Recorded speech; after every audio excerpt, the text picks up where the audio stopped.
The moon burned, not with fire, but with something older, something that had no name in the tongues of men or gods. The sky above Davin's moon was the color of infection, a bruised and swollen thing that pressed down upon the earth like a fevered hand. The air itself was wrong. It moved too slowly, thick with spores and the scent of rot that had no source, no corpse to claim it. The Astartes, who descended from the gunships, felt it in their throats, tasted it behind their teeth, a wrongness that clung to their warplate like oil.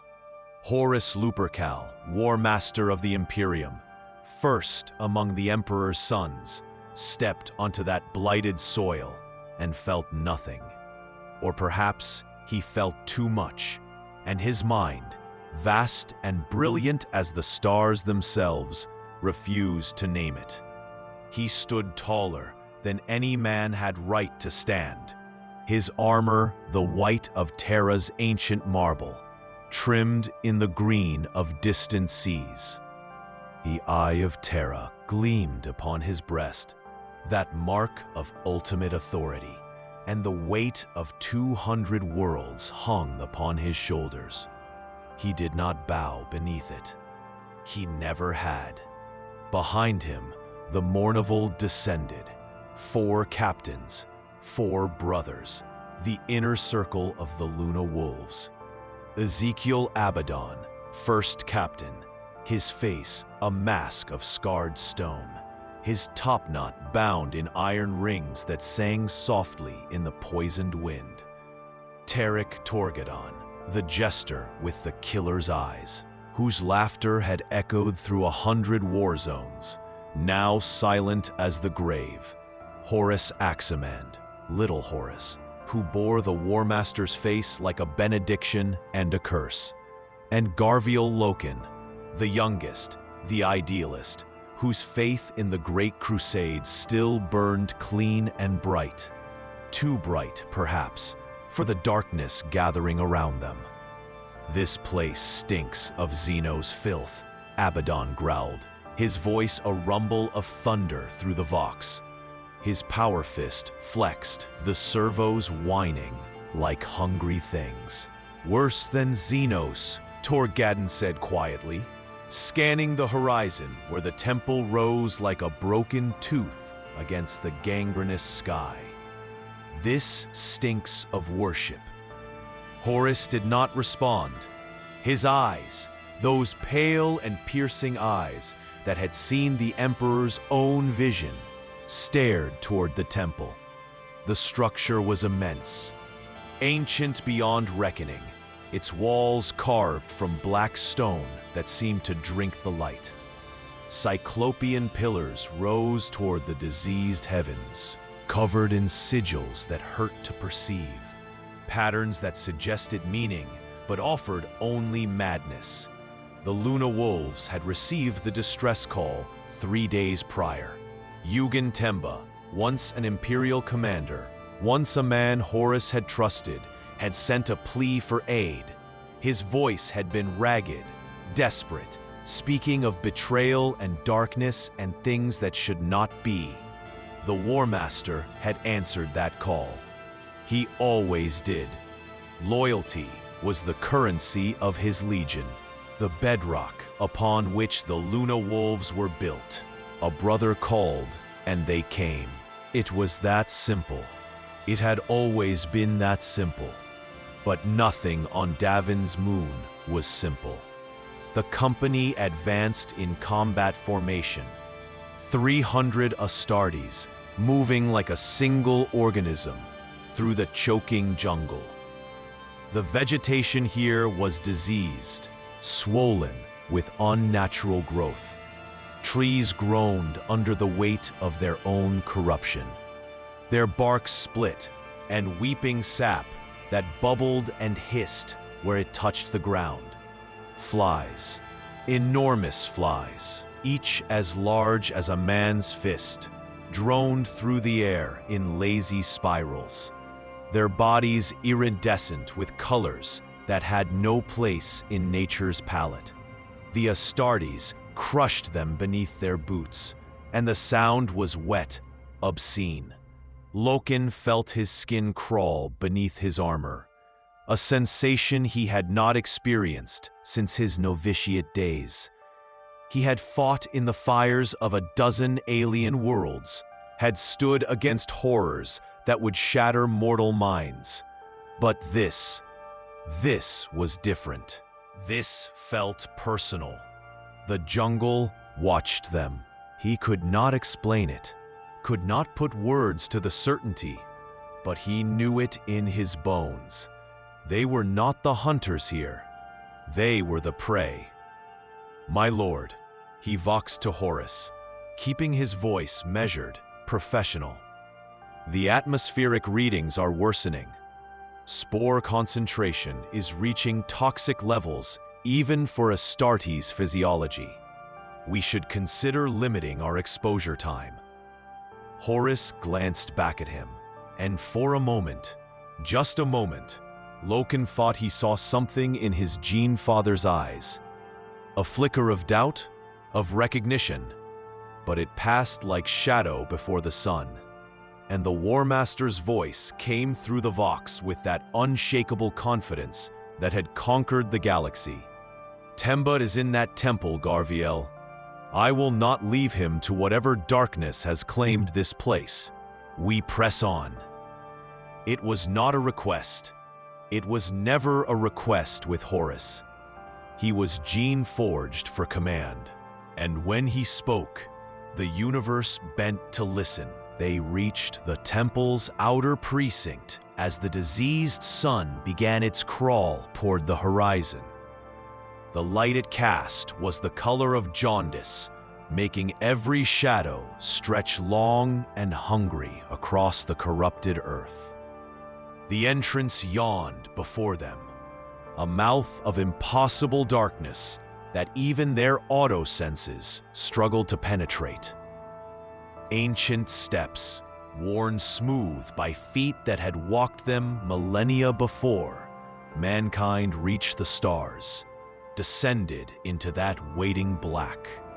The Mournival gathered at the threshold, a council of war conducted in silence. Abaddon's hand never left his weapon. Torgadon's usual smirk had faded to a grim line. Little Horus studied the sigils carved into the archway with the wariness of one who had seen his share of sorcery. And Loken felt the weight of something vast and patient pressing against the edges of his mind, testing, probing, searching for a crack in his resolve. "Fan out," Horus commanded, his voice cutting through the oppressive silence like a blade through silk. "Standard breach protocol. 1st and 7th companies take point. Keep Vox channels open and weapons hot. We find Temba, we extract him, and we burn this place to bedrock." "What if he doesn't want to be found?" Little Horus asked softly, voicing the question they all carried, but dared not speak. The Warmaster turned to him, and his smile was the sun breaking through storm clouds. Beautiful, radiant, and utterly without warmth. Then we remind him what loyalty means. They descended. The temple swallowed them whole, and the world above, the poisoned sky, the rotting jungle, the distant ships waiting in orbit, might as well have been a dream, a memory of something that had never truly existed. The stairs went down, and down, and down, spiraling into depths that defied the moon's geology. The walls wept condensation that stank of decay. Fungi clung to every surface, luminescent growths that pulsed with a rhythm disturbingly close to a heartbeat. The darkness here was alive. It breathed. It waited.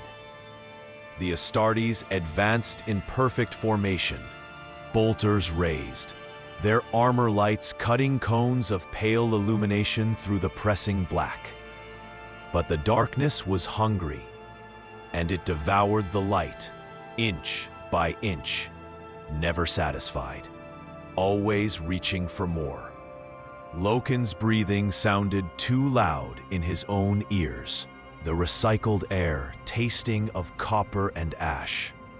His enhanced senses picked up sounds that should not exist, whispers in languages that predated human speech, the scrape of chitinous things moving just beyond the reach of sight, and beneath it all, a vast and terrible laughter that might have been the wind, or might have been something else entirely. Movement, Abaddon snarled, and the Vox erupted with contact reports. They came from the walls themselves, creatures that had once been men, or perhaps had never been men at all, wearing the flesh of humanity like an ill-fitting suit. Their eyes were gone, replaced by weeping sores that wept not tears, but flies. Their mouths opened too wide, revealing throats that descended into impossible depths. They wielded crude weapons, rusted blades, corroded firearms that should not function, but did. Coughing out rounds that screamed as they flew through the fetid air, the Luna Wolves met them with the fury of demigods. Bolter fire lit the darkness like lightning in a storm, mass reactive rounds detonating inside corrupted flesh, reducing the creatures to mist and memory. Chainswords howled their hunger, teeth chewing through bone and gristle with mechanical precision. Abaddon waded into the press like a force of nature, his power fist crushing skulls to paste, his roar of contempt drowning out even the sounds of slaughter. But for every creature that fell, two more emerged from the darkness. They flowed like water, like disease, overwhelming through sheer persistence. And they were learning. Loken saw it with horror. They adapted to the Astartes' tactics, began to flank, to feint, to coordinate in ways that suggested intelligence behind the madness. Fall back to the Warmaster, Torgadon bellowed, and the Luna Wolves contracted into a defensive sphere around Horus. A bristling wall of ceramite and contempt. Horus himself had not drawn his weapons. He stood at the center of the formation, his eyes fixed on something only he could see, his lips moving in words too soft to hear. Loken, fighting 2 meters from his gene father, risked a glance back and felt his blood chill.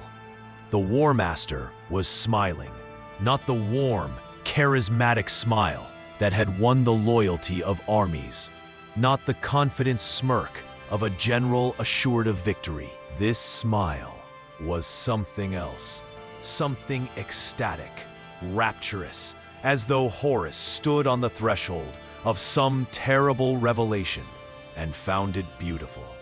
"My lord," Loken shouted, but his voice was lost in the din of battle. And then, as suddenly as it had begun, the attack ceased. The creatures melted back into the darkness, their retreat so swift and total that for a heartbeat, the Astartes stood alone in the dripping silence, weapons raised against ghosts. "Report," Abaddon demanded, his voice harsh with adrenaline and fury. "Casualties? 17 wounded, none dead," came the response from the company sergeants. "Armor breached on 5 warriors, contamination protocols engaged. Burn the bodies," Horus said quietly, and the word was law. Flamers roared to life, immolating the twisted corpses. and the stench that rose from them was so foul that even Astartes recoiled. They continued their descent. The stairs leveled out into a vast chamber, so immense that their lights could not find the ceiling, could barely penetrate to the far walls. Pillars rose from the floor like the bones of dead gods, each covered in those same maddening sigils that seemed to shift and writhe when observed directly. At the chamber's center stood a throne, a massive ornate thing carved from a single piece of obsidian, its surface polished to mirror brightness. And upon that throne sat Yugen Temba. Once he had been a man of dignity and bearing, an imperial commander worthy of his rank. Loken remembered him from the compliance of 6319, remembered the way he had laughed at Torgadon's jokes, remembered the respect in his eyes when he looked upon the Warmaster. That man was gone. What sat upon the throne was a mockery, a cruel joke told by powers that knew only malice. Temba's flesh had bloated to obscene proportions, his body swollen with tumors and cysts that burst and reformed even as they watched. His face was barely recognizable, one eye gone milky white, the other burning with a fever light that had nothing human in it. Flies crawled across his skin, burrowing in and out of open sores, and from his mouth came a voice that was somehow too many voices speaking as one. Horus, the thing that had been Temba, said, and it was greeting and accusation and prophecy all at once. I have waited so long for you to come. The Warmaster stepped forward, alone, ignoring the protests of the Mournival. His hand rested on Worldbreaker, the master-crafted thunderhammer that had shattered fortress gates and tyrant kings alike. But he did not draw it. Not yet. Yugen, Horus said, and his voice carried such sorrow that even the darkness seemed to recoil from it. What has been done to you? Temba laughed, and the sound was wet, bubbling, the sound of lungs drowning in their own corruption. Done to me? Nothing has been done, brother. I have been given truth. I have been shown the lie you serve, the rotting edifice of the Emperor's grand delusion. And I have been given a gift for you. He rose from the throne, and the sound of his movement was the sound of meat sliding across stone.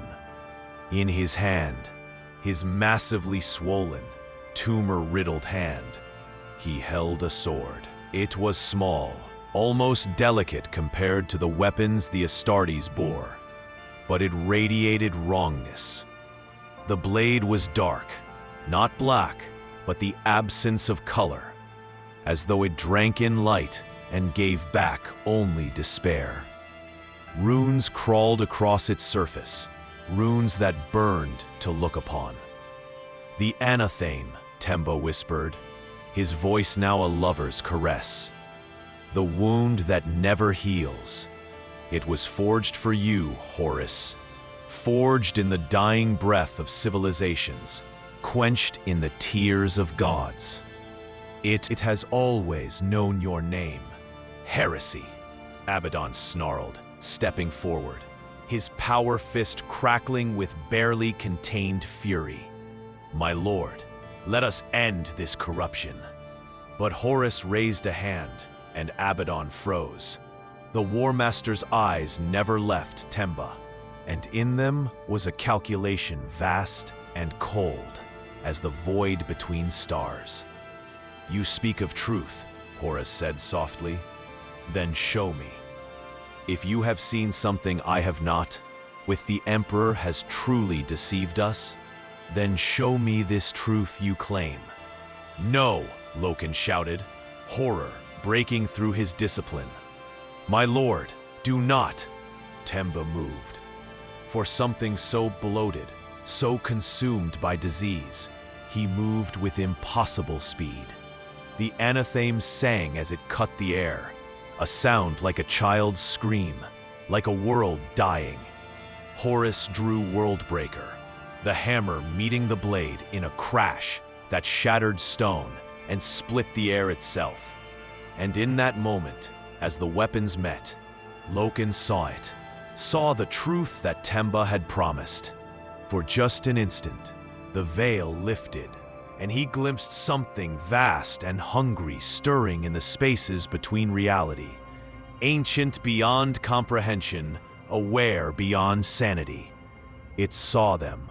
It saw Horus. And it smiled with a mouth that had too many teeth. The Warmaster fought like the Emperor's own wrath given form. Worldbreaker rose and fell, each blow carrying the force to shatter tanks, to pulverize stone. Temba met him with the anatheme, and where that cursed blade passed, it left wounds in the air itself, tears in reality that bled colors never meant for human eyes.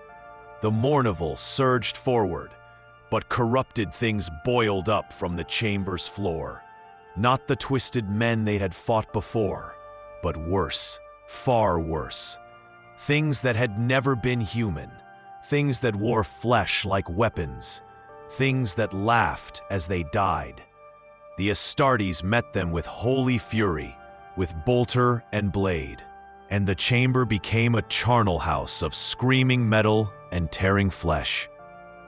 And through it all, Horus and Temba danced their terrible dance, master and corrupted servant, and neither gave ground. Until Temba stumbled, or seemed to stumble, and Horus struck with all his might, Worldbreaker descending like the judgment of heaven itself. The hammer connected with Temba's shoulder, and the sound of shattering bone was lost in the roar of energy discharge. Temba fell, and as he fell, he smiled and struck. The anatheme, moving too fast to follow, too quick for even Astartes' reflexes to track, slipped past Worldbreaker's guard, past the Warmaster's perfect defense, and kissed the joint between his breastplate and shoulder guard. Just a touch, barely more than a scratch. Horus froze. For a moment that stretched into eternity, the Warmaster of the Imperium, the brightest of the Emperor's sons, stood perfectly still. His face went pale beneath his helm's removal, and his eyes, those eyes that had commanded the galaxy, widened in something that might have been surprise, or recognition, or the first stirring of fear. Then he staggered, and the world shattered. "My lord!" Loken was there, catching Horus as he fell, and the weight of the Warmaster was the weight of worlds collapsing. "Medic! We need apothecaries now!" Abaddon roared, orders, his voice cutting through the chaos like a blade. The Luna Wolves formed a protective sphere, dragging their fallen Gene Father back toward the stairs, fighting every step of the way. Torgadon and little Horus carved a path through the corrupted masses, their weapons singing songs of death and denial. And on the throne, Temba laughed and laughed and laughed until Abaddon turned and put a bolt round through his skull, silencing him forever. But even as the body collapsed, the laughter continued, echoing from the walls, from the darkness, from the very stones themselves. They fled the temple, and the moon seemed to celebrate their retreat. The creatures harried them to the surface, to the landing zones, where the Thunderhawks waited with engines screaming. They loaded the Warmaster into the gunship, And Loken, still holding his Gene Father, looked down at the wound. It was small, barely an inch long, already clotting, already beginning the enhanced healing that made Astartes nearly immortal. But it was black, not with blood, but with something else, something that pulsed with its own terrible life, spreading like roots beneath the skin. And as the gunship tore away from that cursed moon, as the flames of their departure scorched the corrupted earth, Garviel Loken understood what he had seen in the temple's darkness. They had not saved Horus from Temba. They had delivered him to something far worse. The vengeful spirit waited in the void, like a cathedral of war. Its hull 3 kilometers of armored faith, its weapon batteries capable of reducing worlds to ash. It was the Warmaster's flagship, the crown jewel of the 63rd Expeditionary Fleet. And within its corridors walked legends, Astartes captains who had conquered solar systems, mortal officers who commanded armies in the Emperor's name, Mechanicum adepts who tended machines older than empires. The ship was a city unto itself, a mobile fortress of compliance, and its heart was the Apothecarion, where the finest medical minds in the Imperium now fought for the life of their lord. Horus lay upon a slab of cold iron, and he burned. Not with fever, though his skin blazed hot enough to blister mortal flesh at a touch. Not with infection, though the wound on his shoulder had become a thing of nightmare. Black as the void, spreading like spilled ink beneath his skin, pulsing with a rhythm that matched no human heart.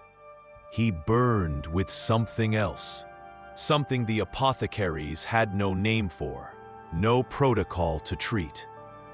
They had tried everything their considerable knowledge could devise. They had cleansed the wound with fire and antiseptic. They had cut away the corrupted flesh, watching in horror as it grew back within minutes, each regeneration darker than the last. They had pumped his blood full of stimulants, suppressants, antitoxins crafted to neutralize poisons that could kill 100 men. Nothing worked. The wound was not a wound. It was a doorway, and something vast was pushing through. Vadin Singh, chief apothecary of the Luna Wolves, stood over his Primarch with hands that had performed surgery in the midst of battle, that had brought brothers back from the edge of death 1,000 times, and felt utterly helpless.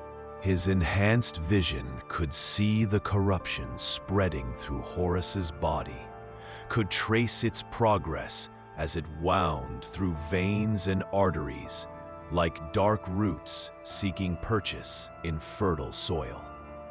It moved with terrible purpose, avoiding vital organs, preserving the host, even as it consumed him.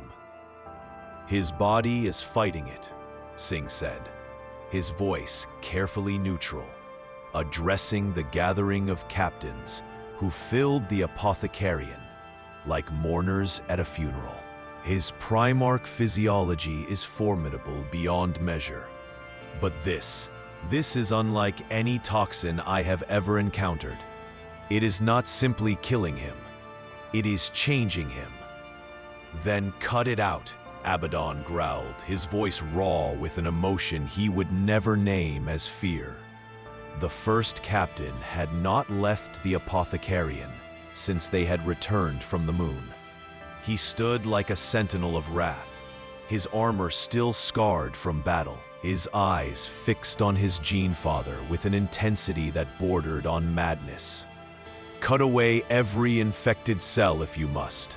Clone new tissue. Do whatever is required. We have tried, Singh replied, quietly. The corruption regenerates faster than we can excise it. And my lord, he hesitated, then continued with the courage that came from speaking truth to power.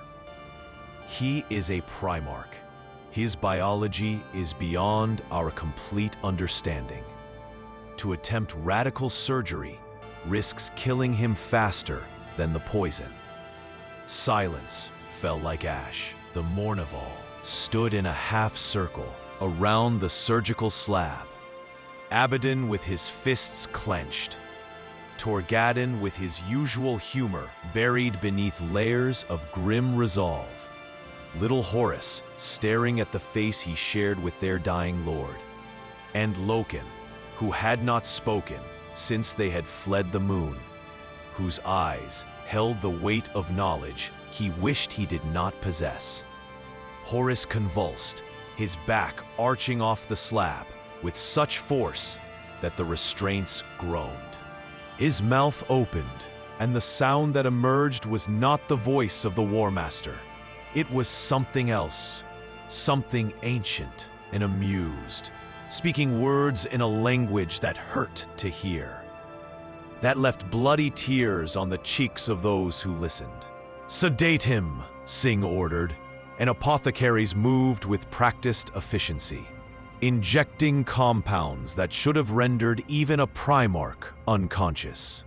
Horus laughed, and the sound was glass breaking, was stars dying, was the last breath of hope in a universe gone mad. Then he screamed. It was the scream of a warrior who had never known defeat, now tasting its bitter ash. It was the scream of a son who had walked beside his father and seen the future of mankind, now watching that future burn. It was agony and betrayal and terrible, dawning understanding, all compressed into a single moment of perfect despair. And then he was still. "Vital signs?" Singh demanded. "Weakening," an apothecary reported, his voice tight with barely controlled panic. "Heart rate dropping, neural activity fragmenting. My lord, I think he's dying." The words fell into the chamber like stones into an abyss, and the silence that followed was the silence of worlds ending. Ezekiel Abaddon, first captain of the Luna Wolves, who had never bent knee to any save his Primarch and the Emperor, who had broken armies and shattered empires in the name of the Great Crusade, felt something inside him crack. It was a small sound, barely perceptible, like ice beginning to fracture on a frozen lake. But once begun, the breaking would not stop. "No," he said, and the word was not a plea, but a command, a denial of reality itself. "He cannot die. He is the Warmaster. He is our father. He is mortal," Loken said quietly, speaking for the first time, and every eye turned to him. "He is mortal, brother. We all are. Even Primarchs can fall." Abaddon's hand was on his weapon before conscious thought, his face twisted with fury. "How dare you speak such truth?" Loken met his brother's rage without flinching. "I speak truth, Ezekiel, and the truth is that we are losing him. Medical science cannot save him, so perhaps we must look elsewhere." "Where?" Little Horus demanded, his voice breaking on the word. "Where do we look when the finest apothecaries in the Imperium stand helpless? To what power do we turn?" The question hung in the air like prophecy, and as if summoned by the speaking of his name, Erebus entered the apothecarian. First chaplain of the word-bearers, servant of Lorgar, spreader of faith in a faithless crusade, Erebus moved with the measured grace of a priest approaching a holy altar. His armor was the gray of storm clouds, marked with elaborate scripture in languages both living and dead. His face was handsome in a severe way, ascetic and controlled, with eyes that held depths of certainty that some might mistake for wisdom. Loken had never trusted him, had never been able to explain why, could never point to a specific word or deed that warranted suspicion. But his instincts, honed across decades of war, screamed warning whenever the word-bearer drew near. "Captains," Erebus said, his voice smooth as poisoned honey. "I came as soon as I heard how fares our beloved Warmaster." "He's dying," Torgadden said bluntly, all his usual wit and humor stripped away. "Slowly, painfully, and nothing we do makes a damn bit of difference." Erebus approached the slab, his eyes studying Horus with the intensity of a scholar examining a precious text. He did not touch the Warmaster, did not presume. But Loken saw something flicker across his face. Was it satisfaction? Anticipation? It passed too quickly to name. "I grieve to see him thus," Erebus said, and his sorrow sounded genuine, felt genuine, in the way that the finest lies always do. The galaxy cannot afford to lose such a light. The Emperor's great crusade needs his brilliance, his leadership, his vision. "Your sympathy is noted," Abaddon said coldly. "Now leave us. This is Legion business." "Of course," Erebus replied, bowing his head with perfect humility. "But before I go, there may be another way." The words fell into the apothecarian like sparks into dry tinder. "What way?" little Horus asked, his voice too eager, too desperate. Erebus hesitated, as though weighing his words with great care, as though what he spoke next caused him pain to utter. It was a masterful performance, and Loken recognized it for what it was, even as he felt himself leaning forward, hungry for hope despite his better judgment. "The Davinite priesthood," Erebus said slowly. "They are primitive, yes. Their ways are not the ways of the Mechanicum, not the clean science of the Imperium, but they possess knowledge of this world, of the poisons and maladies native to this system. They worship in their lodges, practice their barbaric rituals. But," he paused, meeting each captain's eyes in turn, "they have dealt with wounds like this before. They claim they can cure what our science cannot." "Witchcraft," Singh said immediately, his voice sharp with contempt. "Superstition and ritual. My lord, this is desperation speaking, not reason." "Is it?" Erebus asked softly. "Chief Apothecary, you have tried every method at your disposal, yes? Every drug, every procedure, every technology, and the Warmaster dies regardless. So I ask you, what is more desperate, to try an unorthodox cure, or to stand by and watch the Imperium's greatest hope perish, because we were too proud to consider all options?" "He has a point," Torgadden said reluctantly. "If there's even a chance." "There is no chance," Loken interrupted, his voice hard as ceramite. "This reeks of manipulation. We know nothing of these Davinite priests, nothing of their methods. For all we know, they are the source of the corruption in the first place." Erebus turned to him, and for just a moment, just the briefest instant, Loken saw something in those eyes.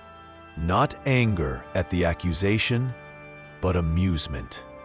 The look of a player in a great game who has maneuvered his opponent into exactly the position desired. "Brother Loken speaks with admirable caution," Erebus said, "and he is right to be wary. But consider this, The Davinites have lived on this world for generations uncounted. They know its dangers intimately. If anyone can cure a wound born of this place, it would be them. And if they cannot, Loken pressed, if this is a trap, a deception, then we deliver our Warmaster directly into the hands of our enemies. Then he dies here instead, Abaddon snarled, rounding on Loken with fury blazing in his eyes. Is that what you prefer, Garviel? To stand here and watch him die while we debate philosophical fine points? I would drag him through the warp itself if it meant saving him. I would bargain with devils and make pacts with daemons if that was what was required. He is our father. He is everything. Without him, we are nothing. The words echoed in the chamber, and Loken heard in them the first notes of a song that would one day crescendo into damnation. But he also heard the pain, the genuine love and loyalty that drove them, and he could not find it in himself to condemn his brother for feeling what they all felt. The decision is not ours to make, Singh said quietly, his voice cutting through the tension. There is one who outranks us all, whose authority exceeds even the Mournival. They turned as one and saw her standing in the doorway, an iterator, a remembrancer, a mortal woman whose presence in this council of demigods should have been absurd. But Mercedes Olatin had traveled with the 63rd Fleet for years, had chronicled their victories and their losses, and had earned a respect that transcended her humanity. Beside her stood another, taller, more imposing, her bearing that of command, despite the civilian robes she wore. Petronella Vivar, daughter of House Carpanus, remembrancer and chronicler, who had been granted the unprecedented honor of recording the Warmaster's own story.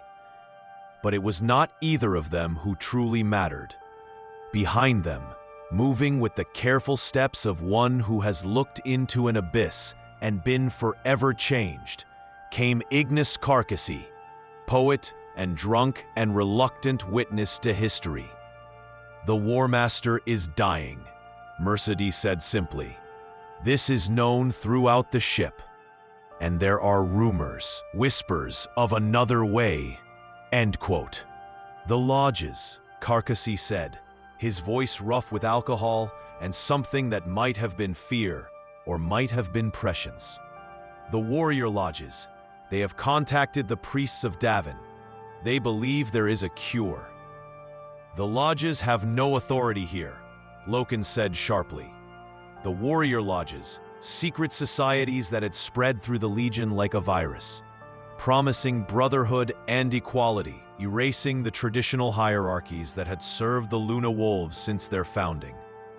Loken had never joined, had never trusted the secrecy, the hidden meetings, the sense that something was being built in the shadows. The lodges are our brothers, little Horus countered. They seek only the Warmaster's welfare, as we all do. They seek to undermine command structure, Loken shot back. They create divisions, secrets, loyalties that supersede the chain of command. Enough. Abaddon's voice cut through the argument, like a chain blade through flesh. The lodges are irrelevant. What matters is this. Do the Davinites offer a cure, yes or no? They claim to, Erebus said smoothly, but the ritual must be performed in their temple, on Davin below. They cannot bring their equipment here. Out of the question, Singh said immediately. Moving the Warmaster in his condition would be fatal. The journey alone. A groan from the slab silenced them all. Horus stirred, his eyes flickering open, those pale, piercing eyes that had commanded the stars. But they were different now. The whites had gone yellow, jaundiced, and in their depths moved shadows that had no source. "Do it," Horus whispered, his voice a ghost of its usual thunder. "Take me to the temple. Let then try." "My lord," Loken began, but Horus's hand shot out with startling speed, gripping his son's wrist with strength that belied his condition. "I am dying, Garviel," the Warmaster said, and each word cost him visible effort. "I can feel it. Something inside me, eating, corrupting. I will not die here, not in the clean white light of medical science. If I must fight, I will fight on ground of my choosing." His eyes closed, and his hand fell away, and for a moment they thought he had gone. But his chest still rose and fell, and the corruption continued its terrible work. "Prepare a stormbird," Abaddon ordered, his voice brooking no argument. "Full medical suite. We leave within the hour." "This is madness," Loken said, but he knew he had already lost. He could see it in the eyes of his brothers, the desperate hope, the willingness to grasp at any straw, any chance, no matter how slim or suspicious. "Then we embrace madness," Torgadin said quietly, placing a hand on Loken's shoulder. "Because the alternative is to watch him die, and I cannot do that. I will not do that." They departed the vengeful spirit as the ship's chronometers marked the dark hours of the cycle. When the mortal crew slept, and only the Astartes kept their eternal vigil. The stormbird that carried the Warmaster was a flying fortress, armored against anything short of a direct lance strike. Its interior converted into a mobile apothecarian, where Singh and his team fought to keep their lord alive through the descent. Davin turned below them, a world of faded glory and dying civilizations, its surface marked with the scars of the Crusades' compliance. The planet had bent knee to the Imperium decades before, had been brought into the fold with minimal resistance. Its people had seemed grateful for the Emperor's light, eager to trade their primitive beliefs for the truth of imperial doctrine. But beliefs, Loken was learning, did not die so easily. They went underground, into secret places, into lodges and temples where old gods still received their worship. And sometimes, those beliefs waited with infinite patience for their chance to resurface. The Davinite temple rose from the landscape like a tumor, its architecture a blasphemous fusion of human and something else. Angles that hurt to perceive, proportions that suggested meaning but offered only madness.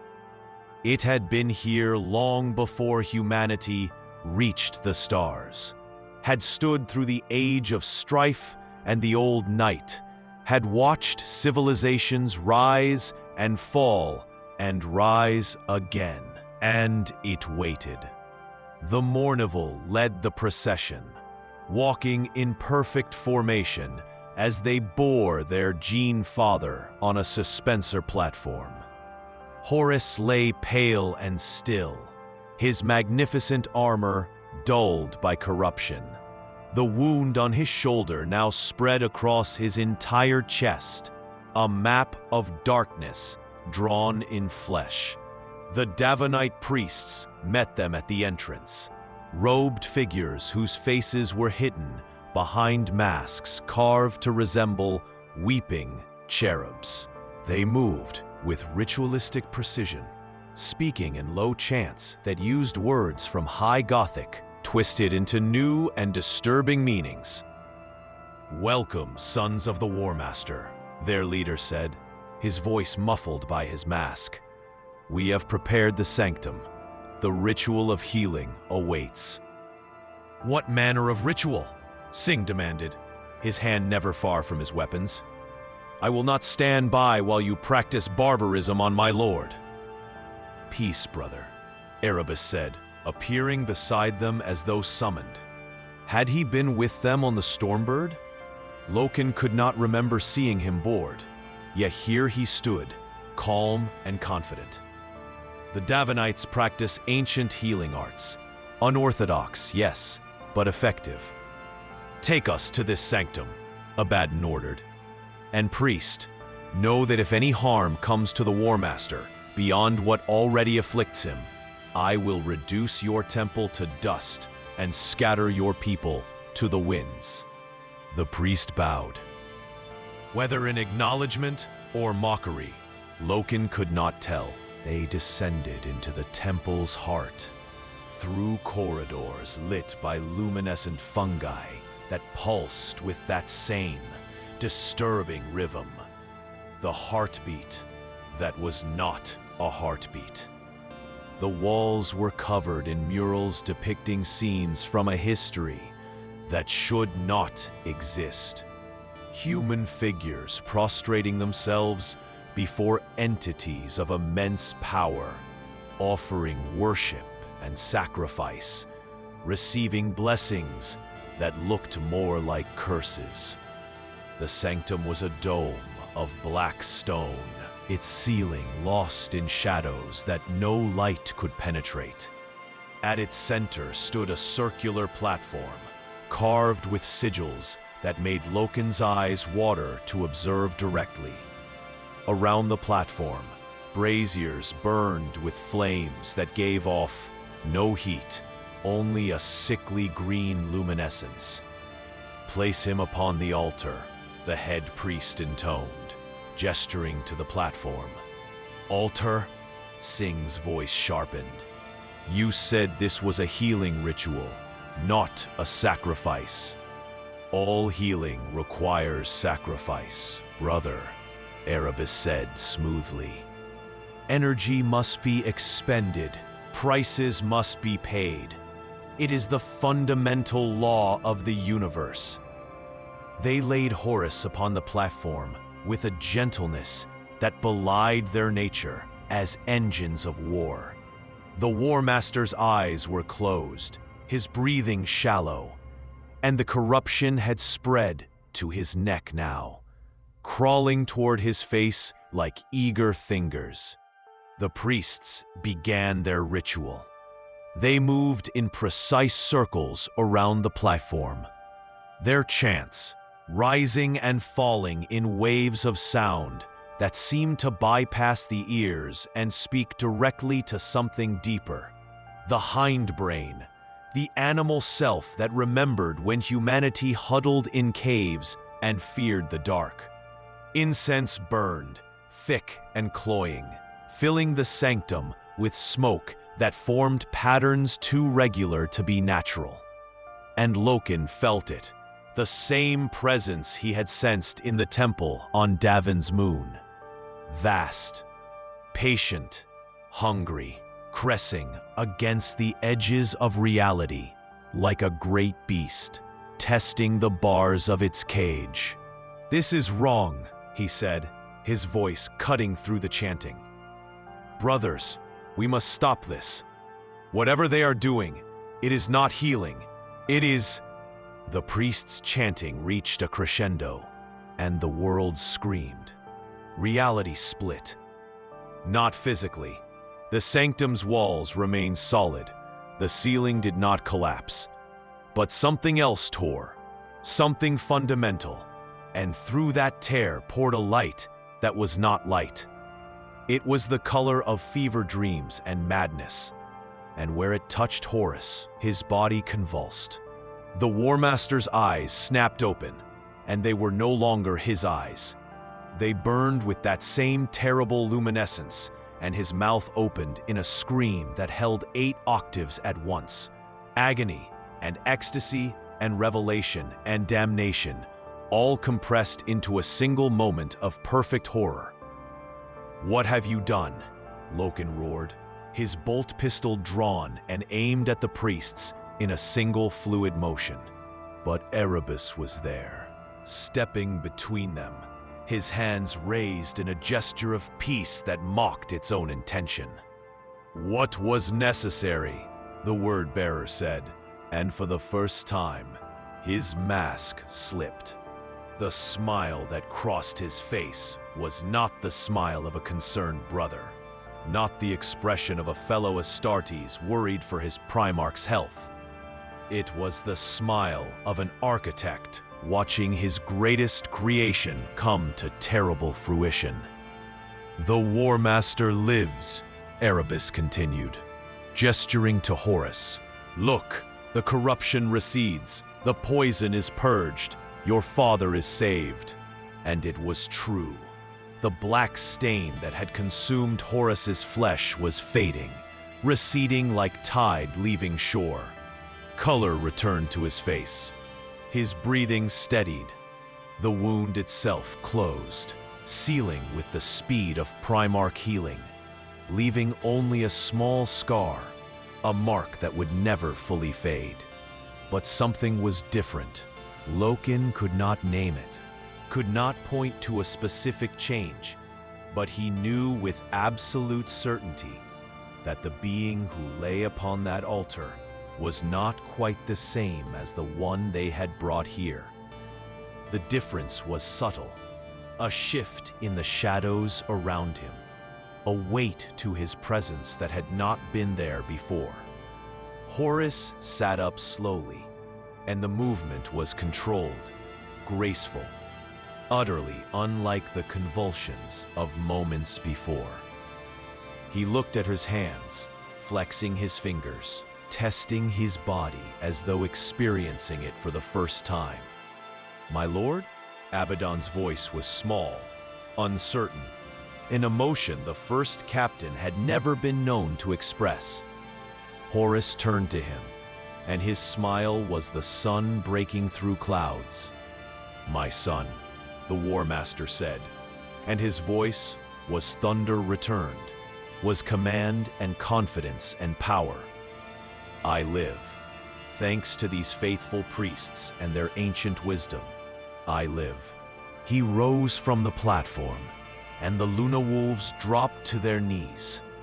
A reflex born of decades of devotion, an instinct deeper than thought. All save Loken, who remained standing, his hand still on his weapon, his eyes searching his Gene Father's face for the truth he feared to find. "Garviel," Horus said, noting his hesitation, "you do not kneel. You do not celebrate your father's return." "I celebrate, my lord," Loken said, carefully, "but I would know what price was paid for this cure, what bargain was struck in this place." For a moment, just a moment, something flickered behind Horus's eyes, something vast and amused and infinitely patient. Then it was gone, and the Warmaster's expression was nothing but warm affection for a son who had shown appropriate caution. "No bargain, Garviel. No price beyond what was already mine to pay. These priests merely reminded me of truths I had forgotten. Open doors I had thought sealed. The galaxy is wider than we knew, my son. Deeper. More full of wonder and terror than the Emperor ever dared tell us." He placed a hand on Loken's shoulder, and the touch burned cold. "But fear not. I am still your Warmaster, still your father, and together we will achieve such glories as will make the Great Crusade seem but a prelude." They departed the temple as dawn broke over Davin, a gray and sickly dawn that matched the unease in Loken's heart. The Warmaster walked under his own power, seemingly restored to full health, laughing and joking with the Mournival as though his brush with death had been nothing more than a minor inconvenience. But Loken saw what the others did not, or perhaps what they refused to see. He saw the way Erebus walked beside Horus now, close and familiar, like a trusted advisor, rather than a visiting chaplain. He saw the way the Warmaster's eyes lingered on the temple as they departed, with something that might have been longing or might have been triumph. And he saw, written in the black stone of the temple's facade as they lifted off, words in a script he did not recognize, but somehow understood. The wound that never heals has been dealt. The path is open. The gods are patient. They return to the vengeful spirit, to celebrations that shook the ship's mighty hull. Word had spread of the Warmaster's recovery, and the Legion rejoiced with a fervor that bordered on worship. Toasts were drunk, oaths renewed, and throughout the fleet, the message rang clear. The Warmaster lived. The Great Crusade would continue. Nothing had changed. But in the quiet of his cell, alone with his thoughts and his fears, Garviel Loken knew the truth. Everything had changed, and the galaxy would never be the same. The Warmaster dreamed. In the weeks that followed his recovery, Horus Lupercal stood before his legion as he had always stood. Tall, proud, magnificent, the very embodiment of what the Emperor had created when he forged the Primarchs in his gene laboratories beneath the Himalaysian mountains. He commanded with the same brilliance that had brought 1,000 worlds into compliance. He spoke with the same charisma that had won the hearts of warriors and civilians alike. He smiled with the warmth that had made him beloved above all his brothers, save perhaps Sanguinius. But he dreamed, and in those dreams, he walked through halls that had never existed, spoke with beings who wore the faces of the dead, and learned truths that unraveled everything he had believed about the universe and his place within it. Garviel Loken watched his gene father with the careful attention of one who has seen a crack in the foundation of a mighty fortress and waits for the inevitable collapse. The others saw nothing wrong. Abaddon praised the Warmaster's renewed vigor. Torgadon joked that the brush with death had only sharpened his edge.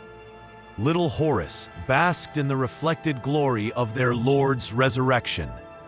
Even the remembrancers who chronicled the fleet's deeds remarked on how the experience seemed to have deepened the Warmaster, given him a gravity and presence that transcended even his previous majesty.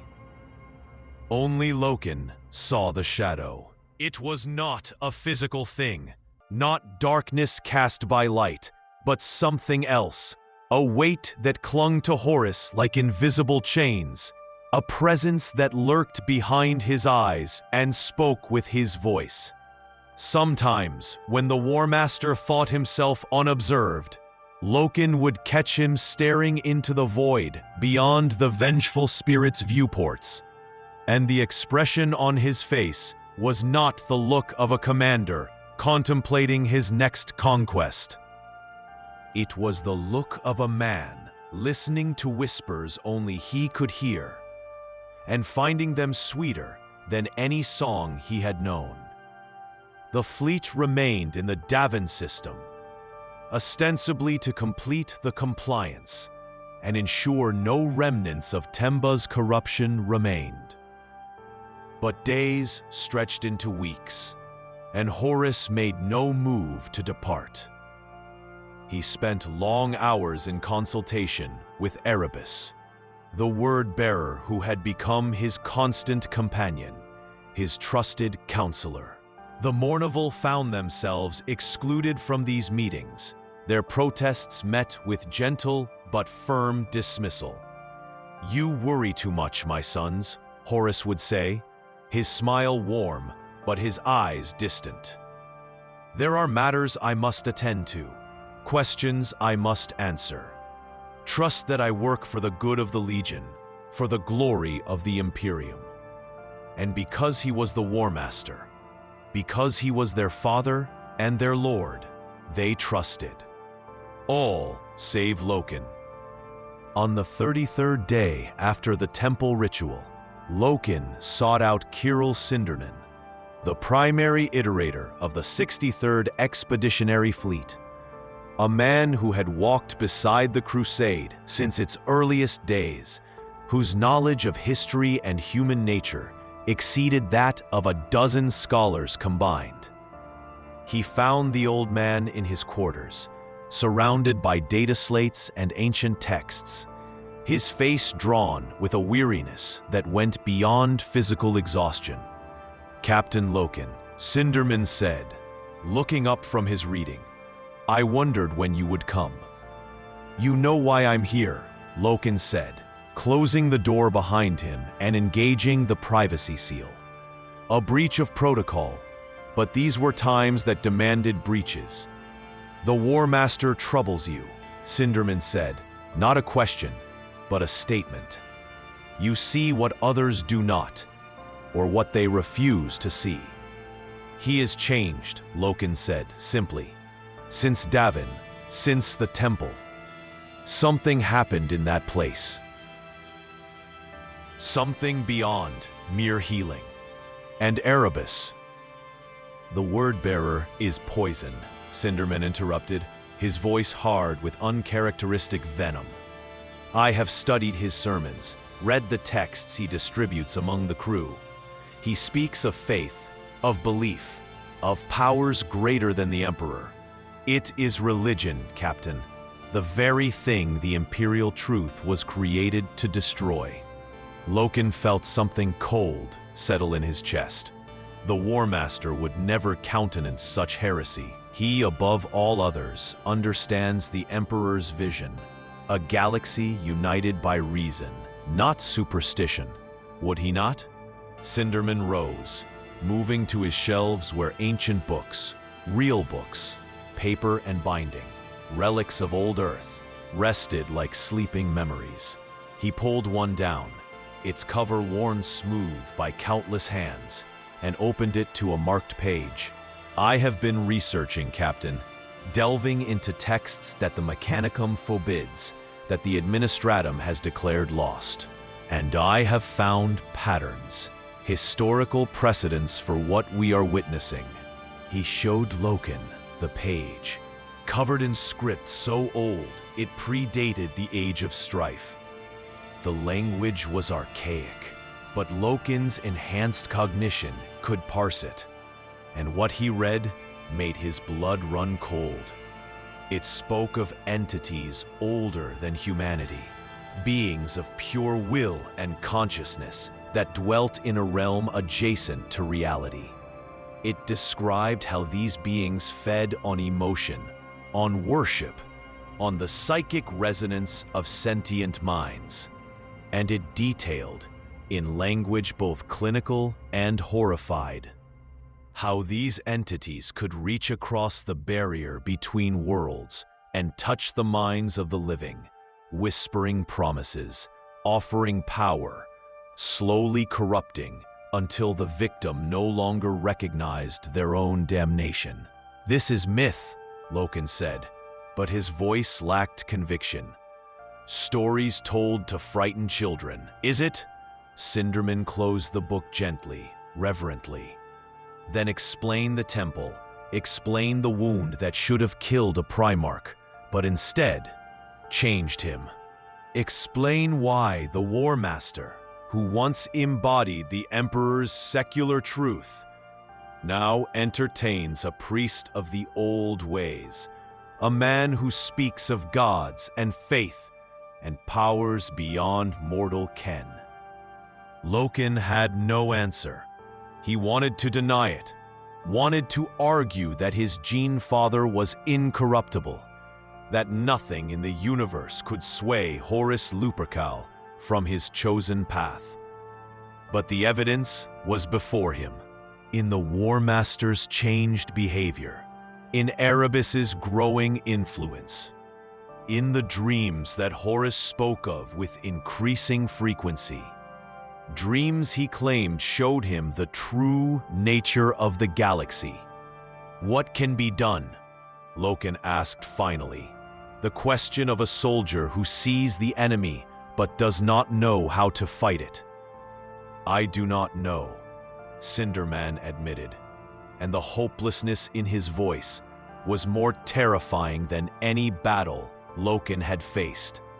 This is beyond my knowledge, beyond the scope of what the Imperium has prepared us to confront. We have spent 2 centuries conquering the material galaxy, never once considering that there might be threats that cannot be shot, cannot be reasoned with, cannot be brought to compliance. Before Loken could respond, the ship's vox crackled to life. A general summons all senior officers to report to the Strategium immediately. The Warmaster was calling a council. They gathered in the Strategium, that vast chamber where the fate of worlds was decided, where hololithic displays showed the disposition of fleets and armies spanning light years. The senior captains of the Luna Wolves stood in ranks, commanders who had conquered solar systems, who had broken Xeno's empires and brought the light of the Imperium to the darkest corners of the galaxy. And at the chamber's head, standing before the central display, was Horus. He looked magnificent. The corruption that had nearly killed him was gone without trace, his armor polished to mirror brightness, the eye of Terra upon his breast gleaming like a captured star. When he smiled, it was the smile that had inspired billions, the expression of absolute confidence that made even the impossible seem achievable. But Loken saw what lay beneath, the shadow that moved independently of the light, the weight that pressed down on reality itself whenever the Warmaster drew breath. My sons, Horus began, his voice filling the Strategium with thunder and honey. We stand at a crossroads. For 2 centuries, we have followed the Emperor's dream, a dream of unity, of reason, of bringing all humanity under a single banner. And we have achieved wonders. 1,000,000 worlds bend knee to Terra. The Xenos are driven back. The age of old night is ended. He paused, letting his words sink in, and Loken felt the room lean forward, hungry for their lord's wisdom. But I have learned something in my time upon Davin, something that changes everything. Horus's expression grew grave, sorrowful, like a teacher delivering difficult truth to beloved students. The Emperor has lied to us. The words fell like bombs into the Strategium. Silence so complete that the hum of the ship's systems seemed deafening. No one moved. No one breathed. My father, Horus continued, and there was pain in his voice now. Genuine anguish that tore at the hearts of his sons. The turn to Terra while the Great Crusade was but half complete. He left us, left me, to finish his work while he pursued goals he would not share. And in my fever, in my dreams upon Davin, I was shown the truth of his absence.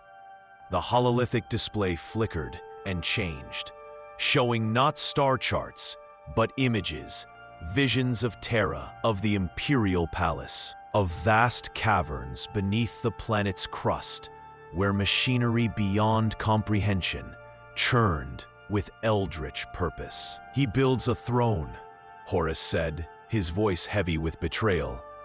A golden throne, powered by technologies that blur the line between science and sorcery. And he prepares to ascend, to become not our father, but our God, to rule over humanity not as a guide, but as a deity demanding worship. That cannot be true, Loken heard himself say. his voice cutting through the shocked silence. The Emperor abhors religion.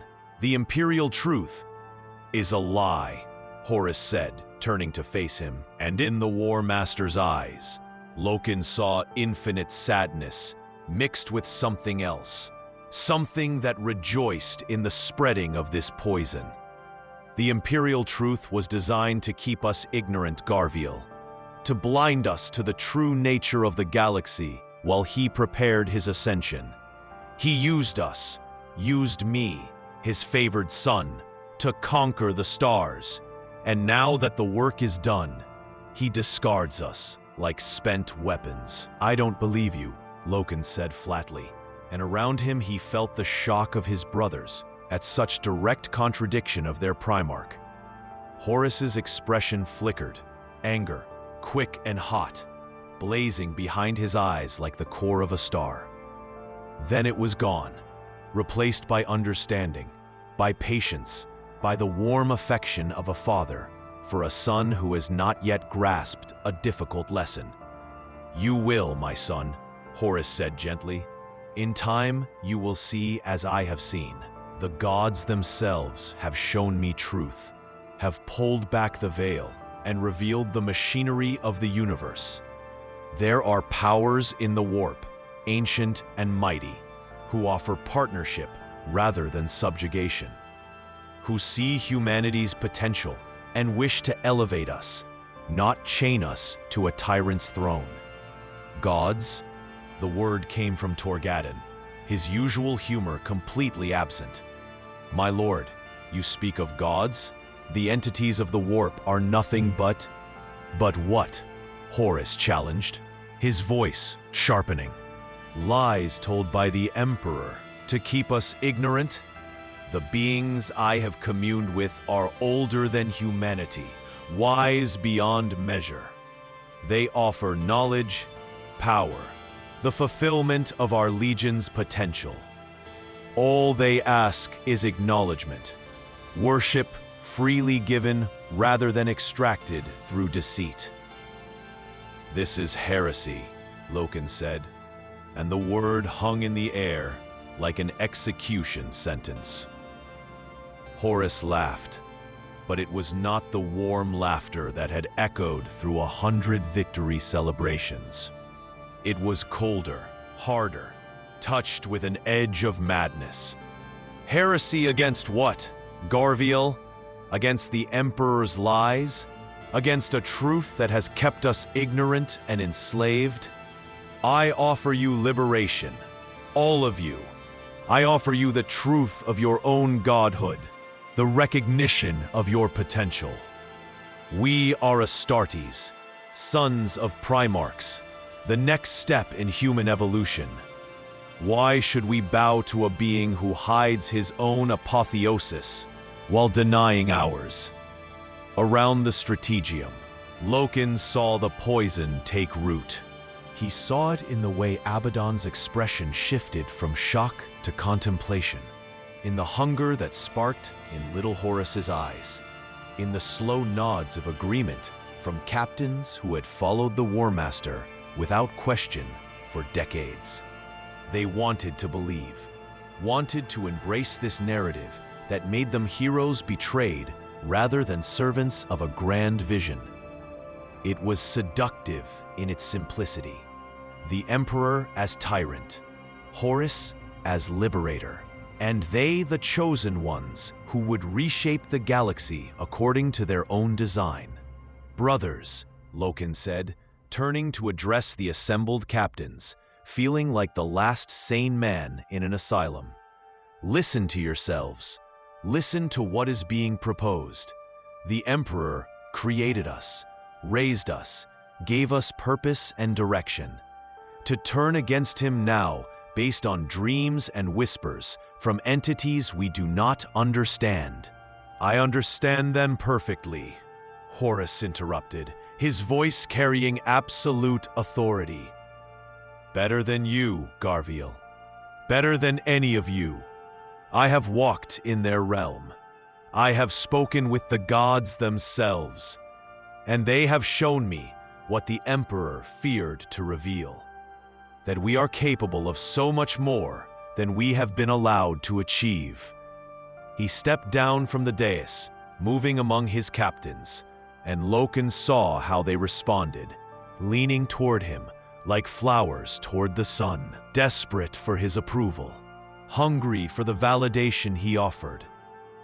"I do not ask you to turn against the Emperor," Horus said, his voice now soft, persuasive, intimate. "I ask only that you open your eyes to the truth, that you recognize the choice before us, to remain slaves to a distant tyrant, or to become masters of our own destiny. The gods do not demand we serve them. They offer partnership, alliance. Together, we can reshape the Imperium into something greater than the Emperor ever dreamed. And if we refuse?" Loken asked quietly. Horus turned to him, and for just a moment, the mask slipped completely.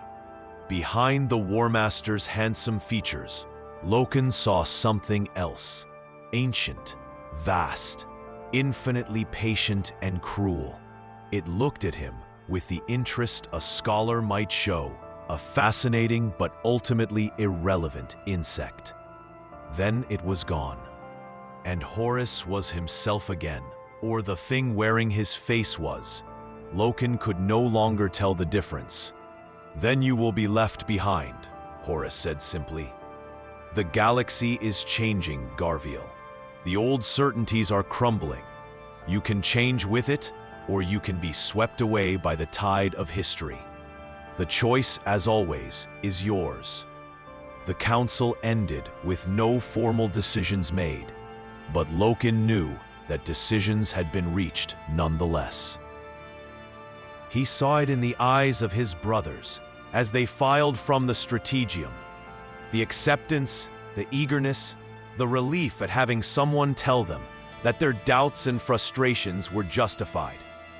Erebus moved among them like a shepherd tending his flock, offering words of encouragement, answering questions, spreading the poison with patient skill. Loken found himself alone in the corridor, outside the strategium. The sounds of the ship, suddenly too loud, too present. His hands were shaking, actual physical tremors, something he had not experienced since his earliest days as a scout. He was afraid, not of battle, not of death, but of something far worse. He was afraid that he was the only one who still saw the truth. "Brother." He turned to find Nathaniel Garrow standing behind him, a battle captain of the Death Guard, seconded to the fleet as part of a Legion exchange. Garrow's face was hard, scarred by 100 campaigns, but his eyes were clear, untainted by the madness spreading through the vengeful spirit. "You feel it too," Loken said, not a question. "I feel it," Garrow confirmed. "The corruption, the rot spreading through this fleet like a cancer. And I fear we are too few to stop it." "What can we do?" The question came out as a plea, and Loken hated himself for his weakness.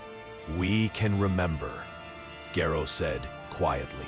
"Remember who we were before this madness. Remember our oaths, sworn not to the Warmaster, but to the Emperor himself. And when the time comes, when the choice becomes unavoidable, we can choose right over easy." "That may cost us everything," Loken said. "Yes," Garrow agreed. "But is there any other way to remain human?" They stood in silence, two warriors in a corridor of a dying ship, and around them, the galaxy turned toward darkness. In his private chambers, Horus Lupercal stood before a mirror. The face that looked back was his own, or close enough that no one would question it. But behind the eyes, in the spaces between thought and action, other things moved. They whispered their ancient names, shared their infinite wisdom, and Horus listened with the rapture of a convert, discovering truth after a lifetime of lies. The Emperor had created him to be a weapon, a tool to conquer the galaxy. But the gods, the true gods, the powers that had existed since time immemorial, they saw him as something greater, a partner, an equal, a being whose potential exceeded even his creator's vision, and all they asked in return was faith. It seemed such a small price, faith freely given, worship offered not from fear, but from understanding. In exchange, they promised power beyond measure, the fulfillment of every ambition, the reshaping of the galaxy according to his design. How could he refuse? Soon, he whispered to his reflection, and 8 voices answered in harmony. Soon the Imperium will understand what you have become. Soon your brothers will see the truth you have grasped. Soon the galaxy will kneel, not to the Emperor's lies, but to the honest clarity of chaos. The word felt right on his tongue. Chaos. Not disorder, but freedom. Not destruction, but transformation. The natural state of the universe, unshackled from the artificial constraints the Emperor had tried to impose. Behind him, unnoticed in the shadows of his chamber, Erebus stood and smiled. The plan had worked perfectly. The Anathame's wound had been precisely calibrated, painful enough to lower Horus's defenses, serious enough to justify desperate measures, but not lethal. The ritual on Davin had done exactly what it was designed to do, opening the Warmaster's mind to the whispers of the warp, planting seeds that would grow into glorious corruption. And now, the harvest was beginning. Lorgar would be pleased. The Primarch of the Word-Bearers had spent decades laying the groundwork for this moment, spreading faith in secret, building the infrastructure of worship that would fuel the gods' return to the Imperium. And Erebus, faithful Erebus, had been given the honor of turning the first piece, the greatest piece, in this vast and terrible game. The Warmaster would fall, and in his fall, he would drag half the legions with him. The Imperium would burn, and from its ashes, something new would rise. An empire dedicated not to the sterile rationality of the imperial truth, but to the honest ecstasy of divine worship. It would be beautiful.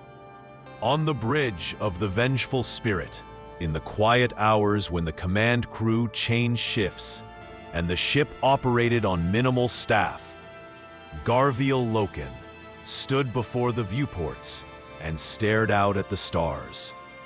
They looked the same as they always had, distant, eternal, indifferent to the struggles of the beings who moved beneath their light. But he knew, with a certainty that went bone deep, that they would not remain unchanged. War was coming. Not the clean war of the Great Crusade, of Xenos purged and human worlds brought into compliance. Something older, darker, more fundamental. Brother would fight brother, legions would fracture, and the galaxy that the Emperor had spent 2 centuries building would be torn apart by the very weapons he had forged to defend it. Loken did not know how he knew this. Perhaps it was instinct, honed by decades of war. Perhaps it was something he had glimpsed in the temple on Davin's moon, a vision of futures that might yet come to pass. Or perhaps it was simply the logical conclusion of everything he had witnessed. The corruption spreading through the Legion, the Warmaster's slow descent into madness, the whispers of gods who offered power at prices that seemed small until the bill came due. "What will you do, Garviel Loken?" he asked him. The stars offered no answer. They never did. But in his heart, where the oaths he had sworn still burned clean and bright, he found his response. He would fight. He would resist. And if necessary, he would die standing against the darkness, rather than live kneeling before false gods. It was not much of a plan. It would probably not be enough. But it was all he had, and sometimes, all a warrior could do was choose where to make his stand. Behind him, unheard and unseen, the ship groaned, a sound too low for human hearing, too deep for mortal comprehension. It was the sound of a great machine beginning to turn, of gears engaging after centuries of patient waiting. The vengeful spirit, flagship of the Warmaster, monument to the Great Crusade's glory, was changing. Its corridors grew darker, its walls seemed to press inward, and in the spaces between decks, in the maintenance shafts and forgotten storage bays, things that should not exist began to stir. The wound had been dealt. The poison had taken root, and now, slowly but inexorably, the rot would spread. On distant Terra, in the deepest chambers of the Imperial Palace, the Emperor of Mankind paused in his great work. He stood before the mechanisms of the Golden Throne, that vast and terrible machine that would one day be his prison and his salvation, and felt a disturbance ripple through the warp. Something had changed. Something precious had been corrupted. And though he could not yet see the full shape of the betrayal to come, he felt it in his bones. Ancient bones that had walked the earth for 40,000 years, and knew that his gamble had failed. He had hidden the truth of chaos, thinking to protect his sons from knowledge that might corrupt them. He had built the Imperium on secular rationality, believing that faith was the gateway to damnation. He had created the Primarchs to be weapons against the darkness, never imagining that the darkness might claim them as its own. And now, his brightest son, his favorite, though he would never have admitted it, was falling. The Warmaster, his chosen heir, was being twisted by powers that saw humanity not as children to be protected, but as cattle to be consumed. The Emperor closed his eyes, and for just a moment, something that might have been grief flickered across his ageless face. Then it was gone, replaced by the iron resolve that had built an Imperium from the ashes of old night. If Horus had fallen, then Horus must be stopped. No matter the cost, no matter the grief, the survival of humanity trumped all other considerations, even the love of a father for his son. He returned to his work, his vast mind already calculating strategies, probabilities, contingencies. The war that was coming would be unlike anything the galaxy had seen. It would be fought not just with bolter and blade, but with faith and ideology, with truth and lies, with the very souls of humanity hanging in the balance. And in the end, the Emperor knew there would be no victory, only survival, only the grim satisfaction of having delayed the inevitable for another 10,000 years. It would have to be enough. Across the Imperium, on 1,000 worlds and 100 ships, other warriors felt the same disturbance. A wrongness in the warp, a shadow falling across the galaxy. Some recognized it for what it was. Others dismissed it as imagination, as stress, as the price of waging war among the stars. But they all felt it. The age of the Great Crusade was ending. The age of the Imperium ascendant, of humanity united beneath the Emperor's banner, of reason and progress and manifest destiny. That age was dying, and in its place, something older was waking. Something that had slept through the long millennia while humanity climbed from caves to stars. Something that wore familiar faces and spoke with trusted voices, but served only itself. Chaos was coming. And in the heart of the vengeful spirit, in the private chambers where Horus Lupercal stood before his mirror and smiled at the reflection that smiled back with too many teeth, with eyes that held colors not found in nature, with a presence that pressed against reality like a tumor pressing against skin. In that chamber, the first true blow of the heresy had already been struck. The Warmaster had fallen, and he would drag half the galaxy down with him. The stars burned on, indifferent and eternal. The Imperium turned in its vast orbit, unaware that its foundation had cracked. And in the spaces between worlds, in the howling void of the warp, beings older than time looked upon their handiwork and laughed. The game was not over, far from it. The war to come would span years, would consume billions, would reshape the galaxy in fire and blood and madness. Heroes would rise and fall. Legends would be born and destroyed.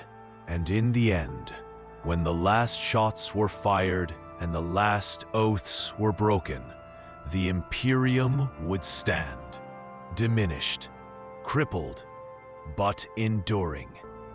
Because some wounds never heal, some betrayals never end, and some wars can only be survived, never won. But that was a story for another telling. For now, in this moment, on the vengeful spirit hanging in orbit above Davin, the Warmaster lived. The corruption had taken root, and the galaxy, unknowing and unprepared, turned toward its darkest hour. In the end, there would be only war. But for now, for this brief moment between the wound and the war, there was only silence. The silence before the storm, before the fall, before everything burned. And in that silence, a single warrior stood before the stars and made his choice.